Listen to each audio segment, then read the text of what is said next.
Hai kelas, hari ini cikgu akan mengajar anda cara menggabungkan ayat. Apakah itu menggabungkan ayat? Menggabungkan ayat bermaksud menggabungkan dua atau lebih ayat tunggal dengan menggunakan kata hubung yang sesuai untuk menjadi ayat mazmud tanpa mengubah maksud asal.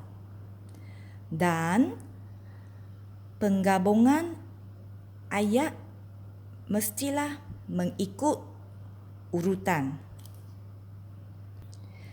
Okey, mungkin ada antara kamu masih tak faham apa itu menggabungkan ayat. Okey, mari cikgu tunjukkan satu contoh. Okey, contoh yang pertama mempunyai dua ayat tunggal. Ayat tunggal yang pertama, Ali pergi ke sekolah.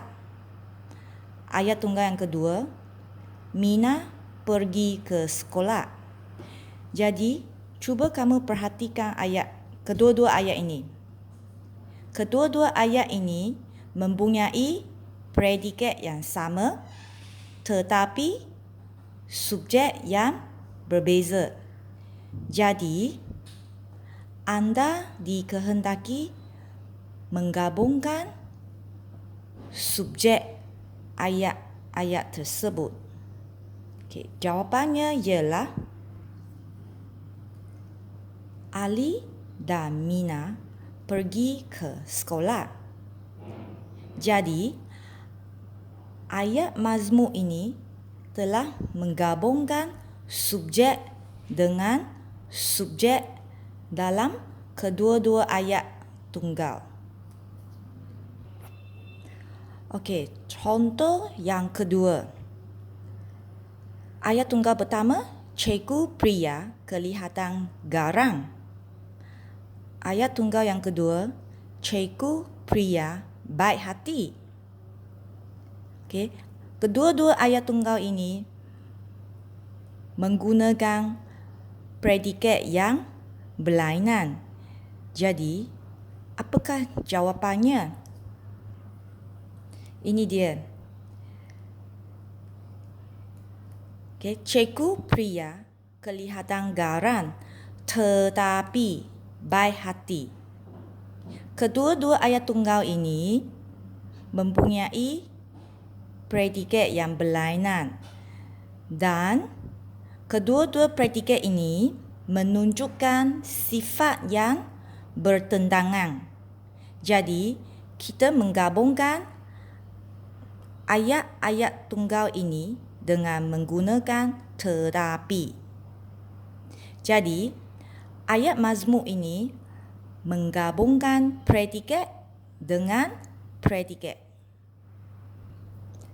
Mari kita lihat contoh soalan yang ketiga. Ayat tunggal pertama, ibu membeli ikan di pasar. Ayat tunggal yang kedua, ibu membeli sayur di pasar. Jadi, kedua-dua ayat tunggal ini mempunyai objek yang berlainan. Jadi, apakah jawapannya?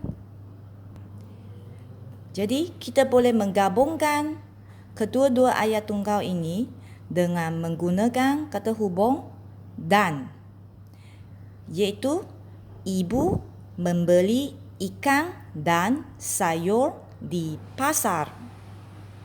Jadi, ayat mazmum ini telah menggabungkan objek dengan objek, iaitu ikan dan sayur.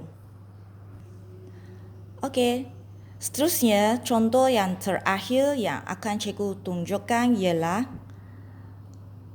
tangan kanannya patah, kakinya luka.